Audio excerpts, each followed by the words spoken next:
Global star Ram Charan, Kollywood director Shankar కాంబోలో వచ్చిన movie game changer. Sankranti కానుకగా జనవరి 10న భారీ అంచనాలతో ప్రేక్షకుల ముందుకు వచ్చింది ఈ సినిమా. కానీ ఎవరూ ఊహించిన విధంగా game changer cinema mixed talk సొంతం చేసుకుంది. అయినా ఫస్ట్ డే ఏకంగా 186 కోట్ల ఓపెనింగ్స్ రాబట్టింది. తర్వాత రోజు నుంచి క్రమంగా వసూళ్లు యావరేజ్గానే వస్తూ ఉన్నాయి. అయితే ఈ సినిమా 31 రోజుల కలెక్షన్స్ ఏ విధంగా ఉన్నాయనేది టాలీవుడ్ ఇండస్ట్రీ రిపోర్ట్ ప్రకారం చూద్దాం. RRR సినిమా విజయం తర్వాత రామ్ చరణ్ సోలో హీరోగా వచ్చిన movie game changer. Ram Charan హీరోగా, కీరా అద్వానీ, అంజలి హీరోయిన్గా స్టార్ డైరెక్టర్ శంకర్ తెరకెక్కించిన సినిమా ఇది. ఎస్జే సూర్య, శ్రీకాంత్, సునీల్ కీలక పాత్రలు చేశారు. ఈ movie producer Dil Raju Shri Venkateswara creations బ్యానర్పై సుమారు 450 కోట్ల భారీ బడ్జెట్తో దీన్ని నిర్మించారు. ప్రమోషన్స్తో కలిపి మొత్తం 500 కోట్లు ఖర్చయింది. శంకర్ బ్రాండ్, రామ్ చరణ్ ఇమేజ్ కారణంగా game changer pre release business కూడా భారీగా జరిగింది. ఈ సినిమా తొలి రోజు 186 కోట్లు కలెక్ట్ చేసింది. తొలి వారం 300 కోట్ల మార్క్ అందుకుంది. 10వ రోజు 7 కోట్ల రూపాయలు తీసుకొచ్చిన ఈ సినిమా 14వ రోజు 5 కోట్ల రూపాయల వసూళ్ల మార్క్ అందుకుంది. ఇక 20వ రోజు 3.5 కోట్లు తీసుకువచ్చింది.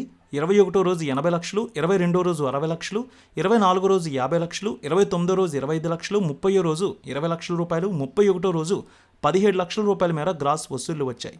7వ తేదీ నుంచి ఓటీటీలోకి వచ్చేసింది సినిమా. కానీ కొన్ని సెంటర్లో ఇంకా చాలా చోట్ల ఆడుతూనే కనిపిస్తోంది. 150 నుంచి 130 థియేటర్ కౌంట్ అయితే కొనసాగుతున్నట్టు తెలుస్తోంది ఇప్పటికీ కూడా. మొత్తంగా 600 కోట్ల పైనే కలెక్షన్స్ తీసుకొచ్చినట్టు తెలుస్తోంది గ్రాస్ ప్రకారం. తమిళ, హిందీ మార్కెట్లో బాగానే వసూళ్లు వచ్చాయి. మిక్స్డ్ టాక్ వచ్చిన రామ్ చరణ్ తన చరిష్మా అయితే చూపించారు. ఈ సినిమాలో తండ్రి కొడుకులుగా రామ్ నందన్, అప్పన్న పాత్రలో రామ్ చరణ్ అదరగొట్టారు. శంకర్ తొలిసారిగా ఒక స్ట్రైట్ తెలుగు సినిమాకి దర్శకత్వం వహిస్తుండడంతో గేమ్ చేంజర్పై భారీ అంచనాలు నెలకొన్నాయి.